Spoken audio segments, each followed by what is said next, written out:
So everybody, in this episode we're gonna talk about the tips that you need to know to start windsurfing. Right, Luz? Yes, exactly. So what do you think? What are your tips?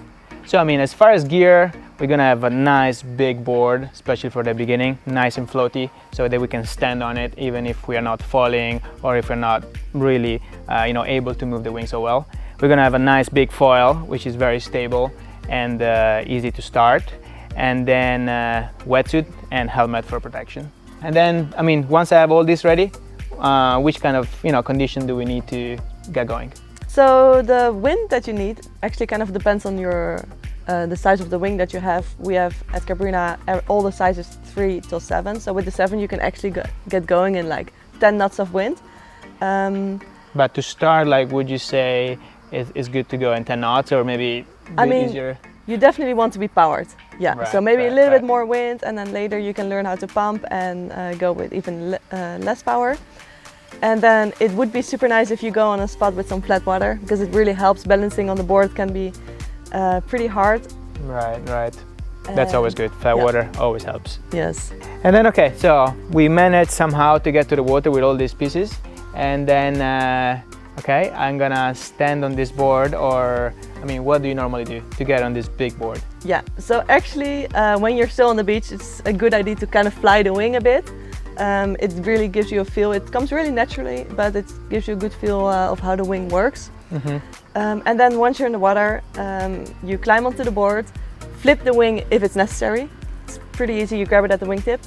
And then you can move to your knees and try the water start. Yeah. Okay, so the famous water start. So we're gonna go on this board on the knees, and then you're gonna grab the wing and try get some speed normally. Like I've seen that actually having a little bit of speed actually makes the foil and the board more stable. Yes, so Right. true. Yeah, how it works with your hands, that's just a little trick. You get used to it really fast. You grab the wing on the handle on the leading edge, and then you put it up.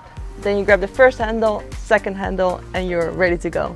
Okay. And if you want some more power, you pull a bit on your backhand. So you make sure that you always keep your front head really high up.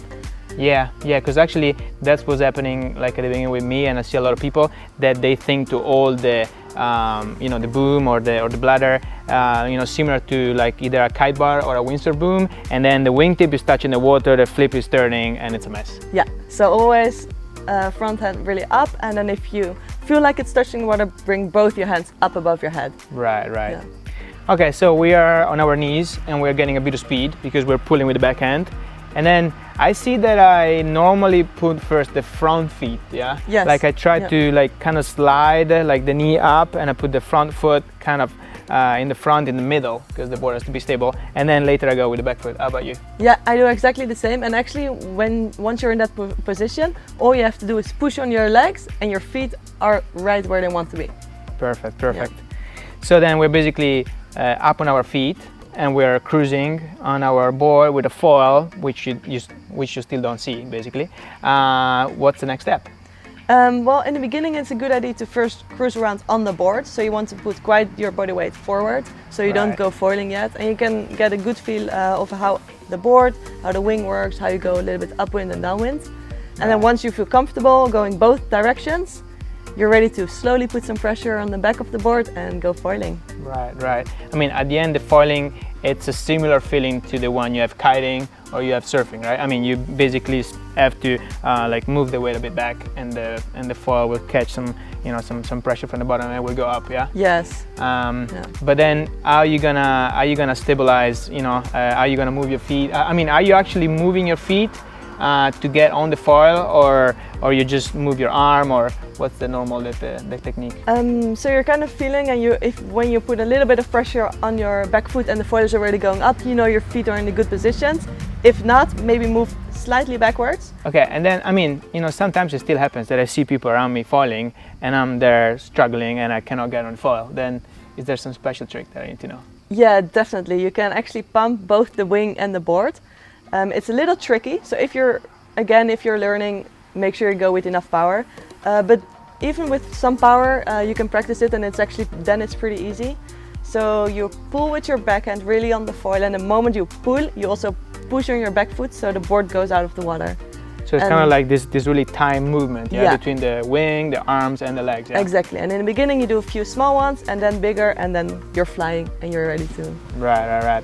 Yeah, because basically the idea is that once you're on the foil, the friction and the power that you need is way less than when you're down. Yeah. So it's all about these first few moments. These Yes, first few pumps. exactly. Yeah. So all right, we finally made it to the foil. We are absolutely windsurfing and smoking fast. And okay, how about, I want to slow down, or I want to slowly, get used to turn to go back to the beach? I mean, is there some tricks, or how do you approach this? So first of all, you can power and depower the wing, kind of sheeting in and sheeting out. You do this by pulling on your backhand or pushing it away and bringing it up. So if you bring it, Right. if you have too much power, you bring it up, push your backhand away, and you have way less power. So if there's a big gust, you're fine. Right. And then if you want more power, you really sheet in and pull on your backhand, which you also use for going upwind.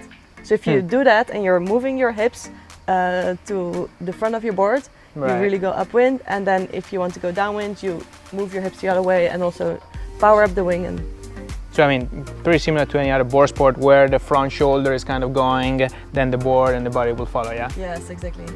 Yeah, so I think that windsurfing is one of the safest sports really that you can do out there, because at the end the wing is in your hand, but as soon as you let it go or you just hold it from the leading edge, you basically have no power. Yes, yes, it's really unique.